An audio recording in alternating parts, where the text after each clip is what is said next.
हरि ओम श्री गणेशाय नमः। बोल सियापति रामचंद्र की जय, पवन सुत हनुमान की जय। श्री हनुमद अवतार में सेवा, चरित्र और प्रेम का आदर्श। श्री हनुमान जी रुद्रावतार हैं। गोस्वामी जी ने दोहावली में लिखा है, जेहि शरीर रति राम सोइया दरहि सुजान, रुद्र देह तजी नेह बस, बानर भे हनुमान। अर्थात चतुर लोग उसी शरीर का आदर करते हैं जिस शरीर में श्री राम जी में प्रेम होता है। इस प्रेम के कारण ही श्री शंकर जी अपने रुद्र देह को त्याग कर बानर रूप हनुमान बन गए। चैत्र शुक्ल 15 मंगलवार शुभ मुहूर्त में भगवान शिव अपने अंश 11वें रुद्र से माता अंजनी के गर्भ से पवन पुत्र हनुमान के रूप में इस धरा पर अवतरित हुए। अंजनी केसरी नामक वानर की पत्नी थी। कुछ लोग इनका प्राकट्य काल कार्तिक कृष्ण चतुर्दशी और कुछ चैत्र शुक्ल पूर्णिमा मानते हैं। कल्प भेद से एवं भक्त की भावना से सब सत्य है।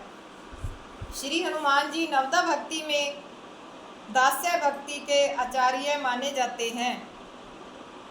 स्वामी की आज्ञा का पालन कर उन्हें सुख पहुंचाना सेवक का परम धर्म है। उसी के आदर्श हैं श्री हनुमान जी। कहते हैं, साधना के द्वारा सभी सिद्धियां इनके वश में हैं तथा ये अष्ट सिद्धि 9 निधि के दाता भी हैं। ये ज्ञानियों में अग्रगण्य तथा चारों वेदों के ज्ञाता हैं। हनुमान जी की माता परम तपस्विनी, सद्गुणों से युक्त एवं सदाचारिणी थी। दिन में वे पूजन के पश्चात एवं रात्रि में शयन के पूर्व हनुमान जी को पुराणों की कथाएं एवं महापुरुषों के चरित्र सुनाती और बार बार बालक हनुमान जी से पूछती। राम कथा सुनते सुनते हनुमान जी भाव विभोर हो जाते और उनके नेत्रों से प्रेमाश्रुओं की धारा बहने लगती। प्रभु श्री राम का ध्यान करने के लिए वे कभी अरण्य, पर्वत की गुफा, नदी तट पर चले जाते। ये बचपन में ही सूर्य को निगल गए, बाल समय विभक्ष लियो। हनुमान जी के गुणों के संबंध में श्री राम महर्षि अगस्त जी से कहते हैं, शूरता, दक्षता, बल, धैर्य, बुद्धिमत्ता, नीति, पराक्रम तथा प्रभुत्व, इन सभी सद्गुणों ने श्री हनुमान जी के भीतर घर कर रखा है। इसी का समर्थन करते हुए महर्षि अगस्त कहते हैं, संसार में ऐसा कौन है जो पराक्रम, उत्साह, बुद्धि, प्रताप, सुशीलता, मधुरता, नीति के विवेक, गंभीरता, चतुरता, उत्तम बल और धैर्य में हनुमान जी से बढ़कर हों। युद्ध भूमि में जब रामानुज लक्ष्मण को अमोघ शक्ति लगी, तब हनुमान जी लंका से सुषेण वैद्य को उनके भवन सहित ले आए। पुनः उनकी आज्ञा से द्रोण पर्वत के सहित संजीवनी बूटी ले आए, जिसे सुंघाने से लक्ष्मण जी की मूर्छा दूर हुई। यह हनुमान जी के अतुलित बल का द्योतक है। रावण के कहने से अहिरावण श्री राम लक्ष्मण को लेकर देवी के सम्मुख बलि चढ़ाने के लिए पाताल लोक चला गया। जब यह बात हनुमान जी को ज्ञात हुई, वे उसी क्षण पाताल में पहुंचे और अहिरावण का वध कर राम लक्ष्मण को लेकर बानर भालुओं की सभा के बीच उपस्थित हो गए। यह हनुमान जी का अपने स्वामी के प्रति अनन्य प्रेम एवं कर्तव्य निष्ठा थी। समुद्र पार कर जब हनुमान जी ने लंका में प्रवेश किया, उस समय अति लघु रूप धारण कर अशोक वाटिका में अशोक वृक्ष के पत्तों में छिपकर जग जननी सीता जी के दर्शन किए और अपने इष्ट श्री राम का सारा वृत्तांत सुनाकर मुद्रिका उन्हें दी। सीता जी ने भक्त प्रवर हनुमान जी को अजर अमर गुण निधान होने तथा प्रभु की प्रसन्नता के अनेक आशीर्वाद दिए। तत्पश्चात बृहदाकार रूप धारण कर उन्होंने सारी सोने की लंका जलाकर भस्म कर दी, किंतु विभीषण के भजन एवं सीता जी पर आंच तक नहीं आई। उन्होंने भगवान श्री राम एवं सुग्रीव की प्रत्येक आज्ञा का पालन किया, श्री राम की सेवा में प्रधान रूप से सहायता की और अनेक राक्षसों का संहार किया। श्री राम के अभिषेक के लिए ये चारों समुद्रों और 500 नदियों से जल ले आए थे। यह इनकी असाधारण शक्ति का द्योतक है। लंका के राजमहल में माँ सीता का अनुसंधान करते हुए हनुमान जी को नेक सुषुप्त स्त्रियों को देखना पड़ा, किंतु उनके मन में किसी भी प्रकार का विकार नहीं आया। एक समय की बात है, माता जानकी जी ने उपहार रूप में बहुमूल्य मणियों की एक माला हनुमान जी को दी। उसमें प्रभु राम की मूर्ति दिखाई ना देने से उन्होंने सब मणियों को फोड़ दिया। इस पर विभीषण जी ने पूछा, क्या आपकी विशाल काया में भी प्रभु की जानकी के दर्शन होते हैं?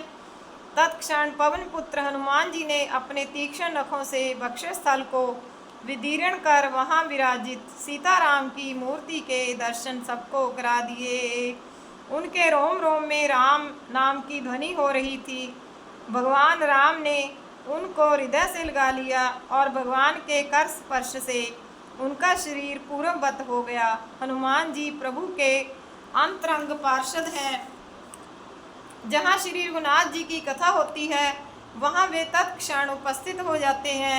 जीव मात्र को प्रभु के पाद पद्यों में पहुँचाकर उनका कल्याण करने के लिए वे आतुर रहते हैं।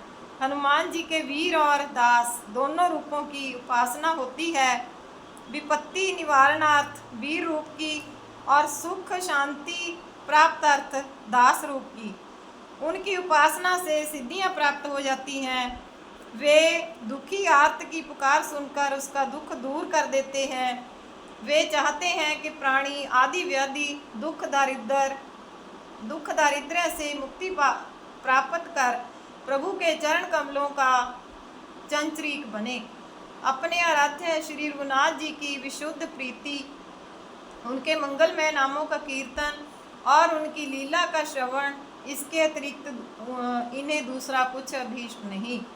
श्री हनुमान जी का निश्चित सिद्धांत है कि जीव चाहे बैठा हो, खड़ा हो, लेटा हो, जिस किसी भी दशा में हो, श्री राम नाम का स्मरण करके वह भगवान के परम पद को प्राप्त हो जाता है। राम नाम की महिमा देखिए।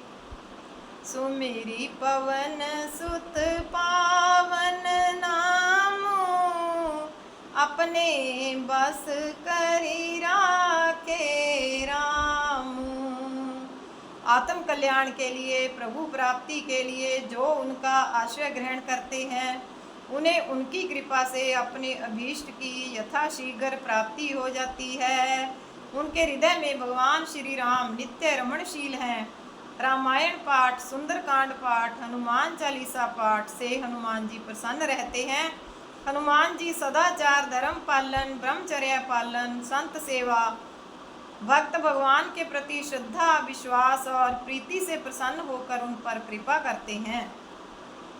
श्री राम जी के द्वार पर श्री हनुमान जी सतत विराजमान रहते हैं और बिना उनकी आज्ञा के कोई राम जी की ड्योढ़ी में प्रवेश नहीं कर सकता। अतः प्रभु श्री राम के दर्शनाभिलाषी को सर्वप्रथम श्री हनुमान जी की कृपा प्राप्त करना आवश्यक है। राम दुआरे तुम रखवारे, होत न आज्ञा बिनु पैसारे। इसी प्रकार सीता माता की कृपा के बिना श्री राम रूप का दर्शन होना संभव नहीं। अतः श्री राम जी के साक्षात्कार करने के लिए माँ जानकी एवं श्री हनुमान जी की उपासना सोपान स्वरूप है। श्री हनुमान जी श्री राम जी के अंग बतलाए गए हैं, इसलिए हनुमान जी की पूजा किए बिना श्री राम जी की पूजा पूर्ण फलदायी नहीं होती। आज के समय में बाल ब्रह्मचारी श्री हनुमान जी की उपासना परमावश्यक है, क्योंकि उनके चरित्र से ब्रह्मचर्य व्रत धारण की, स्वामी भक्ति की, बल बुद्धि के विकास की तथा अपने इष्ट भगवान श्री राम के प्रति निष्काम भक्ति की शिक्षा प्राप्त होती है। विशेषकर बालकों, विद्यार्थियों, युवकों तथा जो सन्मार्ग सदाचार से भटक गए हों, उनके लिए हनुमान जी की उपासना परमावश्यक है। भूत प्रेत, पिशाच, राक्षस आदि उनके नामोच्चारण मात्र से ही भाग जाते हैं। भूत पिशाच निकट नहीं आवे,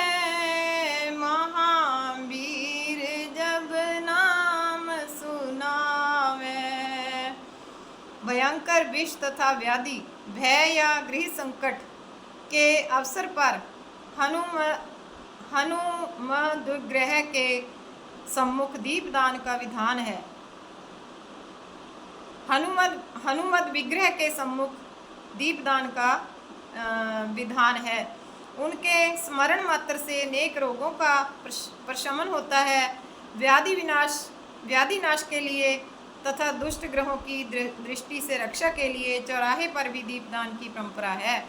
जो सदा स्नेह पूर्वक श्री राम नाम जप करते हैं, उनके ऊपर हनुमान जी विशेष कृपा करते हैं। उनके लिए वे कल्प वृक्ष बनकर उनके सभी मनोरथों को सफल करते रहते हैं। उन्होंने स्वयं कहा है, विप्रवर, जो मानव मेरे स्वामी दया सागर श्री महान रामचंद्र जी के मंगलकारी नाम का प्रेम पूर्वक सदा जप करते हैं, उनके लिए मैं सदा प्रसन्नता पूर्वक प्रदाता बना रहता हूँ। मैं नित्य उनकी अभिलाषा पूर्ति करते हुए उन्हें उत्तम सुख देता रहता हूँ। इस प्रकार श्री हनुमान जी स्वयं तो नाम कीर्तन में सदा निरत रहते ही हैं, अन्य कीर्तन प्रेमियों की भी सदा सहायता करते रहते हैं। हनुमान जी के निम्नलिखित 12 नामों का जो रात्रि में सोने के समय या प्रातःकाल उठने पर अथवा यात्रारंभ के समय पाठ करता है, उस व्यक्ति के समस्त भय दूर हो जाते हैं। वह व्यक्ति युद्ध के मैदान में, राज दरबार में या भीषण संकट में जहाँ कहीं भी हो, उसे कोई भय नहीं होता। इसलिए हनुमान जी को संकट मोचन कहा जाता है। किम पुरुष वर्ष एवं साकेत में इनका नित्य निवास है। प्रभु श्री राम की आज्ञा से पुष्पक विमान जब कांचनगिरी पर्वत पर हनुमान जी की माँ अंजनी के दर्शनार्थ उतरा, सभी ने अंजनी के चरणों में प्रणाम किया। माता अंजनी को अपने भाग्य पर गर्व हुआ कि जगदीश्वर प्रभु श्री राम और जगदम्बा सीता माँ को मेरा पुत्र हनुमान मेरे द्वार पर ले आया। मैं ही यथार्थ पुत्रवती हूँ। फिर उन्होंने हनुमान जी से कहा, बेटा, कहते हैं कि पुत्र माता से कभी उऋण नहीं हो पाता, किंतु तू मुझसे उऋण हो गया। तूने अपना जीवन और जन्म सफल कर लिया। प्रत्येक मंगलवार और शनिवार को श्री हनुमान जी के दर्शन करने तथा हनुमान चालीसा का पाठ करने से साधक का परम कल्याण होता है। श्री हनुमान जी को शुद्ध घृत मिश्रित सिंदूर के अनूलेपन की और चोला चढ़ाने की परंपरा है। राम भक्त श्री पवन कुमार को प्रणाम है। प्रणभऊ पवन कुमार, खलवन पावक ज्ञान घन, जासुरी दयागार, बसहि राम सर चाप धर, सियावर राम जय जय राम, मेरे प्रभु राम जय जय राम, अवधपति राम जय जय राम। बोल सियापति रामचंद्र की जय, पवन सुत हनुमान की जय।